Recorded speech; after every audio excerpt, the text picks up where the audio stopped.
I mean, the nation the world was watching Tennessee, which is why they were on their best behavior. But even under their best behavior, you saw the disdain, the arrogance, basically I had a member on the floor call me an uppity Negro. I mean, this is the behavior of our body. And so even with the nation watching them, even with the world watching them, you see the assault on democracy that happened. And the most extreme example was my expulsion, because what it's doing, it's not about me, but it's about the 78,000 people I represent.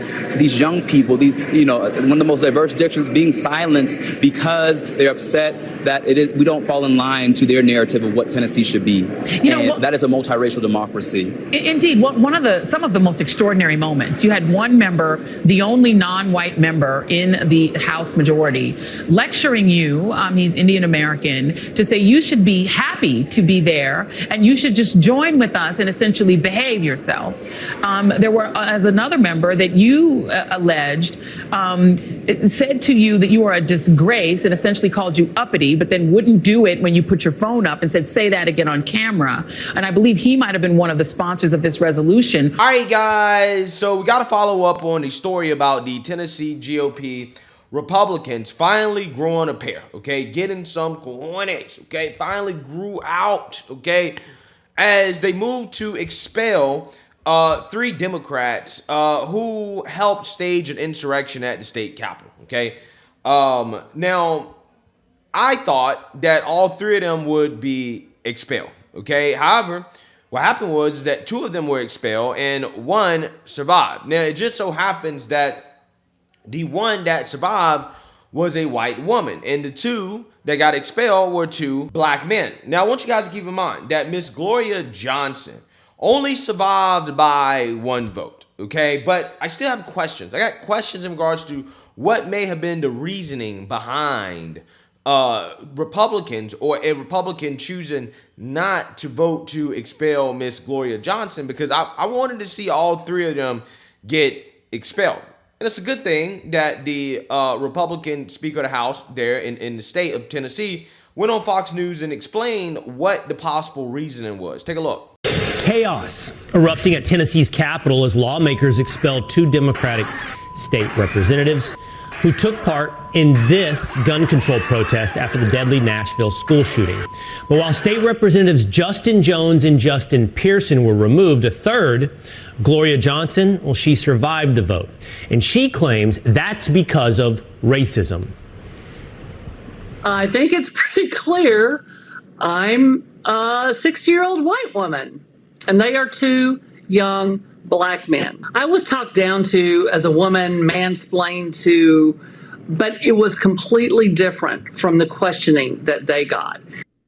Tennessee State Speaker of the House, Cameron Sexton, was there yesterday, and he joins us now. Thank you so much for being with us. So you heard Representative Johnson's characterizations of the questions about their behavior on the well that day, and her explanation for why she survived and the other 2 were expelled. What's your reaction? Well, I mean, that's a false narrative on her part. She had 2 attorneys in the well, and if you go back and look at the opening, her attorney, John Mark Wendell, came out strong, made a lot of points that she was not as active a participant as the other 2. She didn't grab the bullhorn. She didn't scream and yell. She didn't lead the protest. The one evidence of all 3, they were able to make their statements, have representation. Some of the members chose that it felt that she was not as active participant in leading the protest in the House. In fact, isn't that the argument she made to you, that she wasn't as active as the other 2 who were expelled? I'm reading a quote from her. She said, "I went to the well. As long as this microphone was on, I stood with them. As long as this microphone was on, they spoke and didn't yell. And when we called a recess, I think that's when the megaphone came out. I absolutely never yelled. This is about me as I understand it. I didn't speak in a voice as any other member on this floor. Make what you will." So she is making an argument, it sounds, that she behaved differently than the 2 that were expelled. And yet when you hear her go on CNN, she's saying it's because she's white and they are black. Yeah, it's unfortunate. She's trying to put political racism in this, which there was nothing on this. They were all given due process. They were all 3 that were up there. They all 3 went for expulsion. Even the Tennessean said that they led the protest from the House floor. And so she made her statements. She separated herself. Actually, she separated herself from the other two and said, I didn't have the megaphone. I didn't yell. I didn't scream. I just stood there with them, alongside them. And so she made her case that she, as you said, did not do what they did on the news. Yeah, I mean, if were this a court of law, that would be the witness being impeached on cross-examination, making conflicting statements to you in her making a case not to be expelled, and to CNN in making the case that it was racism.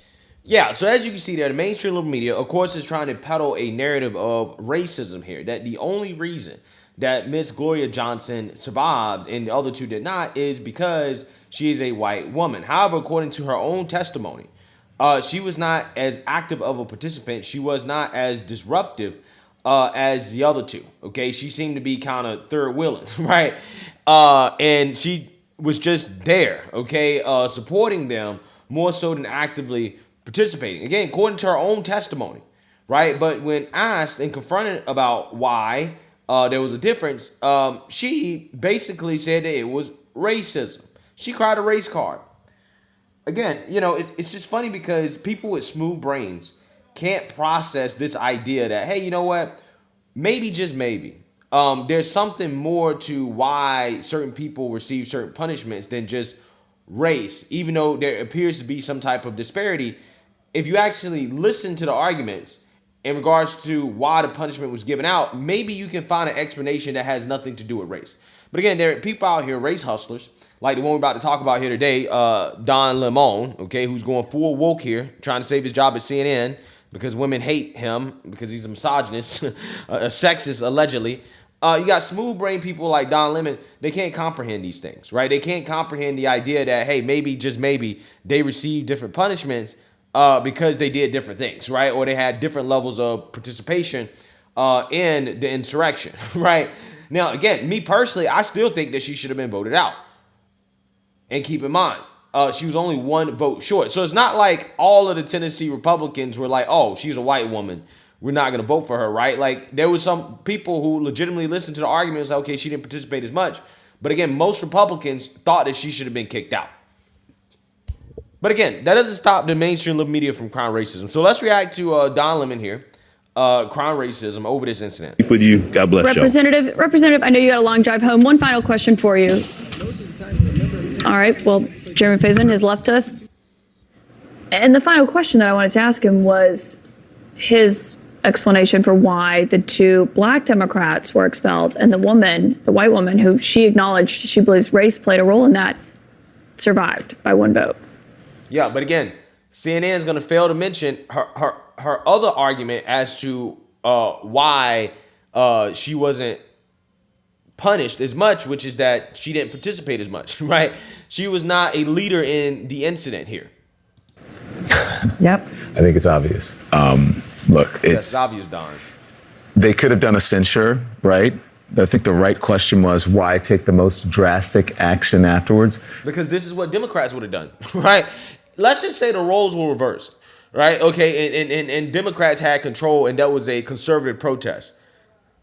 Democrats would have done it, right? This is exactly what Democrats would have done. They would not have held back. Again, this is what Democrats asked for. This is what liberals asked for. So now they want to melt down and boohoo and cry about it, but they set the precedent to do this type of stuff. This is what we're at in politics. You got to fight fire with fire, right? You can't be soft on these people. You can't. It is what it is. I don't like it, but it is what it is. This is exactly what our country was built on protesting. Not everyone, protests aren't perfect. It's also unconscious bias. It's racism. It's a double standard in our society. Obviously, I have to say, I would doubt they would have done this to white members because guess what? They didn't. Yeah, but again, Don, only by one vote. Only by one vote, Don. Again, these people are so simple-minded, bro.